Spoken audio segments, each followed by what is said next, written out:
selamat datang di channel Edukasi Kreatif. Hari ini, kita akan menjelajahi topik yang cukup menarik, 10 negara dengan rasio utang tertinggi di dunia.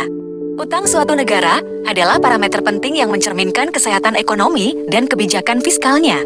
Mari kita lihat siapa saja yang menduduki peringkat tertinggi. Jepang. Negara matahari terbit ini menduduki peringkat pertama dengan rasio utang yang mencengangkan. Faktor utama adalah langkah-langkah stimulus ekonomi dan populasi yang menua. Yunani. Meskipun telah melakukan berbagai reformasi ekonomi, Yunani masih memiliki beban utang yang tinggi setelah krisis ekonomi pada tahun 2010. Italia. Negara mode ini menghadapi tekanan signifikan akibat utangnya yang besar, sebagian besar disebabkan oleh tingginya tingkat pengangguran dan pertumbuhan ekonomi yang lemah. 4. Portugal.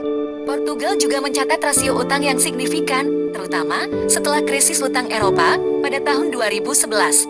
5. Belize. Negara kecil di Amerika Tengah ini memiliki rasio utang yang tinggi, sebagian karena ketergantungan ekonominya pada sektor pariwisata. 6. Barbados. Meskipun menjadi tujuan liburan yang populer, Barbados menghadapi masalah utang yang serius dipengaruhi oleh sektor finansial yang rentan. 7. Puerto Rico. Wilayah Amerika Serikat ini memiliki beban utang yang besar, menyebabkan ketidakstabilan ekonomi dan keuangan di pulau tersebut. 8. Kanada.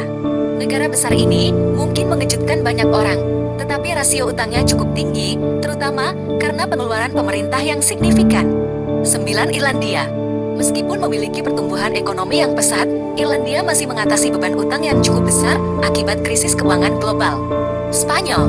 Negara ini menghadapi tantangan utang yang signifikan setelah krisis keuangan tahun 2008, menyebabkan ketidakstabilan ekonomi jangka panjang.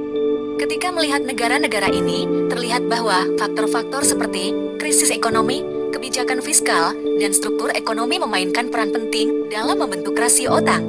Meskipun angka-angka ini dapat mengejutkan, penting untuk diingat bahwa utang bukanlah ukuran tunggal kesehatan ekonomi suatu negara. Penting untuk dicatat bahwa rasio utang sendiri bukan indikator keseluruhan keberlanjutan ekonomi. Beberapa negara mungkin memiliki rasio utang yang tinggi, tetapi juga memiliki aset yang substansial atau rencana pemulihan ekonomi yang kuat. Oleh karena itu, menilai kondisi ekonomi suatu negara memerlukan tinjauan menyeluruh dari berbagai faktor. Terima kasih telah menonton video ini. Jangan lupa untuk berlangganan saluran ini untuk mendapatkan lebih banyak konten menarik lainnya.